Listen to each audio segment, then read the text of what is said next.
Hey guys, how are you? Jim here at the Pain PT, giving you guys a little bit of a sunset out back from our house. You can see the fading sun here.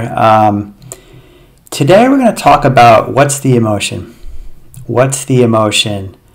And I want you guys to tap into your emotional state. We talk a lot about this because the limbic brain, which is the emotional brain, has been implicated in a lot of chronic pain and chronic symptoms in the body. And Dr. Sarno talked a lot about how repressed emotions or suppressed emotions can lead to physical symptoms in the body. So we want to have some connection with your emotional state during the day, especially when you have an uptick of some sensations in your body that you can try to connect on an emotional level to how you're feeling. Okay, so one simple way you can do this, it's not that complicated, guys, is to check in with yourselves and ask yourself, how are you feeling? When you have this symptom right now or this sensation, how is it making you feel emotionally? What do you feel on an emotional level with the sensation? Or how does the sensation make you feel emotionally? So you can simply check in. What is very nice to do is just simply try to what we call affect label the word, which is simply acknowledging or identifying and then labeling the emotional category, how you feel. Well, I feel anxious when I have this symptom. I feel angry. I feel irritated, annoyed. It makes me feel disappointed and sad, and I feel depressed. I feel down. So you want to try to make an emotional connection to the sensation in your body as part of your recovery. Okay, and you can do this at any time during the day. Another nice time to identify the emotional component is when all of a sudden you get an uptick of sensations in your body and you were somewhere or you're with somebody or you're doing something and maybe the emotion itself kicked off the sensation. The emotion may have directly kicked off the reaction.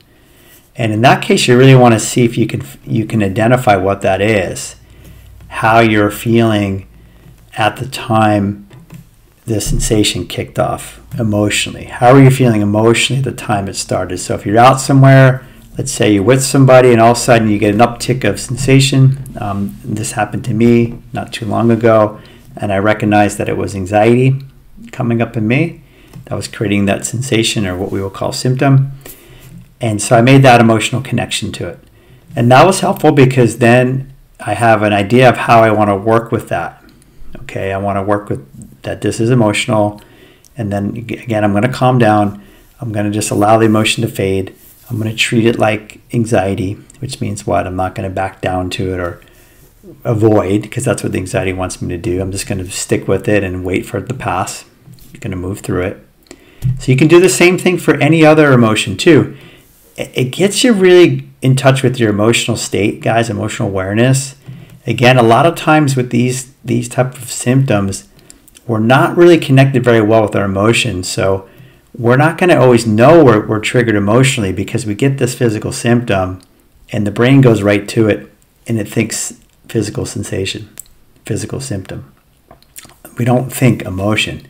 So we have to go backtrack a little bit sometimes, or really put that emotional awareness hat on in your brain, in your cognitive part of your brain, your prefrontal cortex, to identify that.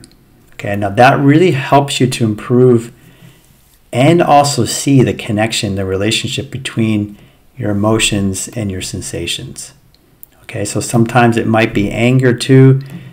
Somebody's pissing you off, or you're frustrated about something, or you're annoyed, you have to go somewhere, or you're talking to this person, you really don't want to be talking to them, and you get a sensation coming up in your body. Then you can make that connection to the emotion.